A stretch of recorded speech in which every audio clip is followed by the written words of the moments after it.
सभी किसान भाइयों को नमस्कार। मैं डॉक्टर अनिल जाखड़, कीट वैज्ञानिक, कपास अनुभाग, चौधरी चरण सिंह, हरियाणा कृषि विश्वविद्यालय में कार्यरत हूँ। आज जो नरमा की फसल में, कपास की फसल में जो समसामयिक समस्याएं आ रही हैं उसके बारे में चर्चा करेंगे। तो किसान भाइयों, जैसा आप देख रहे हो कि अब जो मौसम है बड़ा परिवर्तनशील है। कहीं बरसात है, कहीं बिल्कुल ही बरसात बहुत कम हो रही है। तो ऐसी स्थिति में नरमा की फसल में विभिन्न तरह की समस्याएं आ रही हैं। विभिन्न तरह की समस्याओं में जैसे अगर हम रस चूसक कीड़ों की बात करते हैं तो उसमें एक समस्या आ रही है थ्रिप्स की। थ्रिप्स में आपने देखा होगा कि बहुत सारे किसान भाइयों के फ़ोन भी आते हैं कि कपास की फसल, नरमा की फसल के जो पत्ते हैं ऊपर की तरफ को मुड़ने शुरू हो गए। तो ये थ्रिप्स की वजह से होता है। इसमें कपिंग हो जाती है लीव्स की, और इसका जो अभी प्रकोप है, अगर अच्छी बरसात नहीं होती है तो 15-20 दिन तक इसका अभी प्रकोप रहेगा। और हम ये मान सकते हैं कि 15 से 20 अगस्त के तक इस थ्रिप्स का प्रकोप हमारे नरमा की फसल में रह सकता है। इसके अलावा जहाँ पे थोड़ी बहुत बरसात हो रही है उसके साथ साथ इस तरह के लक्षण और किसानों के खेत में देखने को मिल रहे हैं। तो किसान भाइयों, शुरुआती अवस्था में ये जो लक्षण आते हैं इसमें किनारों से पीलापन और नीचे की तरफ पत्तियाँ मुड़नी शुरू हो जाती हैं। बाद में चल के इन पत्तियों को देखोगे तो इस तरह के जंग जैसे निशान इसमें बनने शुरू हो जाते हैं और नीचे की तरफ मुड़ती है। ये जो नरमा की फसल में है, हरा तेला जो आता है उसके लक्षण है। तो हरे तेले की भी आजकल समस्या आई हुई है। तीसरी जो समस्या हमारे किसान भाइयों खेतों में आई हुई है वो पत्तियां ऐसे काली होनी शुरू हो गई। तो ये आप देख सकते हैं, ये सफ़ेद मक्खी की वजह से। तो सफ़ेद मक्खी की समस्या और थ्रिप्स की समस्या उन इलाकों में ज़्यादा आ रही है जहाँ पे बरसात बहुत कम हुई है। ऐसे खेतों में थ्रिप्स और सफ़ेद मक्खी की समस्या आ रही है। जहाँ पे बरसात थोड़ी अच्छी है, थोड़ी थोड़ी बरसात होती जा रही है, तो वहाँ पे हरे तेले की समस्या आ रही है। हरे तेले की समस्या थ्रिप्स के साथ भी आ सकती है और सफ़ेद मक्खी के साथ भी आ सकती है। तो ये 3 तरह के कीड़ों की समस्याएं हमारी नरमा की फसल में आ रही है। तो इसमें जैसे अगर हम थ्रिप्स की बात करते हैं तो थ्रिप्स की अगर समस्या आ रही है तो उसके लिए जो हमारी CIB&RC उसके द्वारा जो अनुशंसित कीटनाशक हैं उसमें पहला कीटनाशक है स्पाइनोटोरम, जो 11.7 SC फॉर्मुलेशन में मिलता है। इसकी 170 मिलीलीटर मात्रा प्रति एकड़ के हिसाब से इसका स्प्रे किया जा सकता है। ये जो स्पाइनोटोरम है ये थ्रिप्स के साथ साथ गुलाबी सुंडी को भी नियंत्रित करता है। इसके अलावा दूसरा जो कीटनाशक है वो आइसोसाइक्लोसीरम है। ये सिमोडिस के नाम से बाजार में मिलता है। हमारे विश्वविद्यालय की इसके लिए सिफारिश है। ये सिंजेंटा कंपनी का है। ये जो सिमोडिस है ये थ्रिप्स के साथ साथ हरे तेले की जो समस्या है उसको भी कम करता है। इसकी जो डोज रहेगी 240 मिलीलीटर प्रति एकड़ के हिसाब से आप इसका स्प्रे कर सकते हैं। इसके अलावा जहाँ पे हरे तेले की समस्या ज़्यादा देखने को मिलती है तो इसमें हरे तेले के केस में अगर समस्या बहुत कम है और सिर्फ हरे तेले की समस्या आ रही है तो इसमें आप बहुत हल्के से जो इंसेक्टिसाइड है जो काफ़ी समय से यूज़ में है, जिसमें एक तारा है या कॉन्फिडोर है, इनकी 40 ग्राम या 40 मिलीलीटर मात्रा प्रति एकड़ के हिसाब से आप प्रयोग कर सकते हैं। इसके अलावा अगर इनकी समस्या ज़्यादा है, आपको लग रहा है किनारों से पीलापन और नीचे की तरफ पत्तियां मुड़नी शुरू हो गई है, तो ऐसी अवस्था में आप जो फ्लोनिकामिड है, उलाला के नाम से आता है, इसकी 60 से 80 ग्राम मात्रा प्रति एकड़ के हिसाब से इसका प्रयोग कर सकते हो।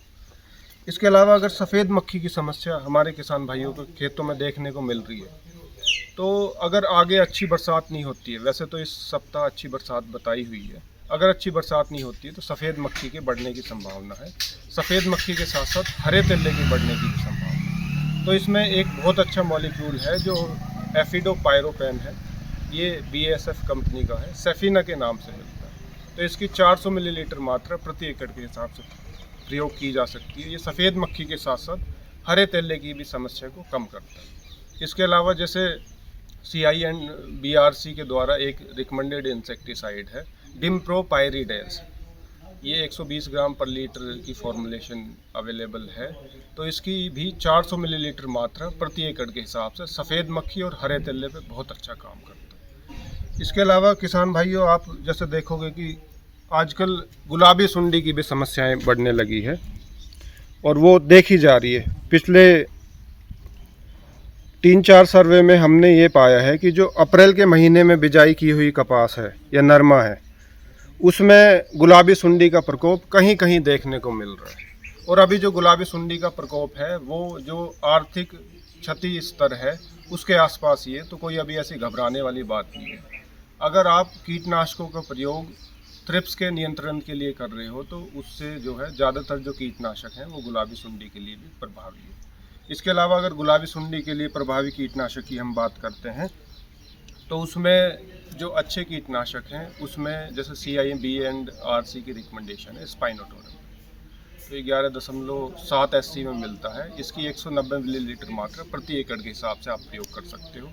इसके अलावा एक और सिफारिश है इमामेक्टिन बेंजोएट की, ये 5 SG में मिलता है। इसकी 100 ग्राम मात्रा प्रति एकड़ के हिसाब से प्रयोग कर सकते हो। इसके अलावा जैसे प्रोफेनोफोस है, प्रोफेनोफोस की हमारी यूनिवर्सिटी की रिकमेंडेशन है, क्यूराक्रान है, सेलक्रान है, कैरिना के नाम से। इसकी 600 मिलीलीटर मात्रा प्रति एकड़ के हिसाब से इसका प्रयोग किया जा सकता है। अगर आप गुलाबी सुंडी के लिए कोई भी कीटनाशक का स्प्रे कर रहे हैं तो वो अपने आप ही आपके जो थ्रिप्स है उसकी भी समस्या का निवारण साथ के साथ हो जाता है। इसके बाद हम चर्चा करते हैं देसी कपास। किसान भाइयों, जैसे अगर आपने नरमा की बिजाई अप्रैल के महीने में की हुई है और आपकी फसल 90 दिन से ऊपर की होगी है, तो ऐसी स्थिति में क्योंकि हमारी क्रॉप जो है वो स्ट्रेस में भी है, तो ऐसी स्थिति में आप यूरिया और जिंक का भी स्प्रे कर सकते हैं। इसमें 2 से 2.5% यूरिया यानी कि 2 से 2.5 किलो यूरिया और 300 ग्राम जिंक सल्फेट। अगर आपका 33% है, अगर आपका 21% है तो 500 ग्राम जिंक सल्फेट, इसका 100 से 125 लीटर पानी में घोल बना के आप इसका प्रति एकड़ के हिसाब से स्प्रे कर सकते हैं। किसान भाइयों, गुलाबी सुंडी के नियंत्रण के लिए जो इसकी निगरानी है वो बहुत आवश्यक है। तो निगरानी के हम 3 तरीके बताते हैं। उसमें से सबसे पहला तरीका है कि गुलाबी सुंडी के लिए आप ऐसे फेरोमोन ट्रैप का प्रयोग कर सकते हो। ये फेरोमोन ट्रैप आप 2 फेरोमोन ट्रैप प्रति एकड़ के हिसाब से लगा सकते हो और प्रत्येक 3 रातों के बाद इसमें जो भी गुलाबी सुंडी के वयस्क आते हैं उनकी आप गिनती करके इसका जो आर्थिक स्तर है क्षति का उसके बारे में आप पता लगा सकते हो। तो अगर 3 रातों में 12 से 15 गुलाबी सुंडी के वयस्क इसमें अगर ट्रैप होते हैं तो आपको कीटनाशक के स्प्रे करने की आवश्यकता पड़ती है। दूसरा तरीका है कि अगर आपकी फसल में जैसे अभी फ्लावरिंग बहुत अच्छी आई हुई है तो अपनी फसल में कम से कम 100 फूलों को ज़रूर चेक करें। उसमें से अगर 5 से 10 फूल आपके गुलाबी सुंडी से ग्रसित मिलते हैं, फिरकी नुमा मिलते हैं, रोजेटेड मिलते हैं, तो आपको स्प्रे की आवश्यकता है। अगर आपने अगेती बिजाई की हुई है और आपकी फसल में टिंडे बनने शुरू हो गए तो ऐसी अवस्था में गुलाबी सुंडी का प्रकोप ज़्यादातर टिंडों में मिलता है। तो इसलिए हम सभी किसान भाइयों को कहते हैं कि आप अपने खेत से कम 20 हरे टिंडे जो हल्के से पके हुए हों यानी कि दबते ना हो, उन्हें तोड़ के फाड़ के ज़रूर चेक करना है। अगर 1 से 2 टिंडों में गुलाबी सुंडी का लार्वा मिलता है तो तब आपको कीटनाशक के स्प्रे करने की आवश्यकता है।